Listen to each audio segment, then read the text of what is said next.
We do not want a well informed mind but a well formed mind ಅಂತ ಹೇಳ್ತೀವಿ.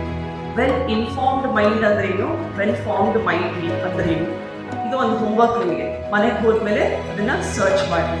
V ಅಂದ್ರೆ ಸಮಾಜ, ಒಂದು ದೇಶ, ಸಮಾಜ.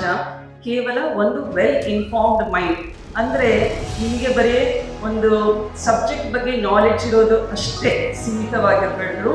ಆದ್ದರಿಂದ ಬುದ್ಧಿವಂತಿಕೆ ಅಷ್ಟೇ ಅಲ್ಲ, ಹೃದಯವಂತಿಕೆ ಇರಬೇಕು ಅಂತ ಇದರ ಸಾರಾಂಶ. ವೆಲ್ ಫಾರ್ಮ್ಡ್ ಮೈಂಡ್ ಯಾವಾಗ ಆಗುತ್ತೆ ಅಂದರೆ, ಒಂದು ನಿಮ್ಮ ಶಾಲೆಗಳಲ್ಲಿ ನೀವು ಅಕಾಡೆಮಿಕ್ ಸ್ಟಡೀಸ್ ಜೊತೆಗೆ cocurricular, extracurricular activities ಏನಿರುತ್ತಲ್ಲ ಅದೆಲ್ಲದರಲ್ಲೂ ಚೆನ್ನಾಗಿ ಪಾರ್ಟಿಸಿಪೇಟ್ ಮಾಡಬೇಕು. ಆ ಪಾರ್ಟಿಸಿಪೇಟ್ ಮಾಡಿದಾಗ ನಿಮ್ಮಲ್ಲಿರುವಂತಹ ಸ್ಟ್ರೆಂತ್ ಏನು, ವೀಕ್ನೆಸ್ ಏನು, ಅಥವಾ ನಿನ್ನ ಮುಂದಿನ ಭವಿಷ್ಯದಲ್ಲಿ ನಾನು ಈ ಒಂದು ಫೀಲ್ಡ್ನಲ್ಲಿ ನಾನು ಇಂಟ್ರೆಸ್ಟಿಂದ ನಾನು ಪರ್ಸ್ಯೂ ಮಾಡ್ಬೋದು ಅಂತ ಆ ಎಲ್ಲ ಒಂದು ತಿಳುವಳಿಕೆ ನಿಮಗೆ ಬರುತ್ತೆ. ಜೊತೆಗೆ ನಿಮ್ಮಲ್ಲಿ ಆ ನಾಯಕತ್ವ ಗುಣಗಳು ಅದು ಕೂಡ ಬರುತ್ತೆ.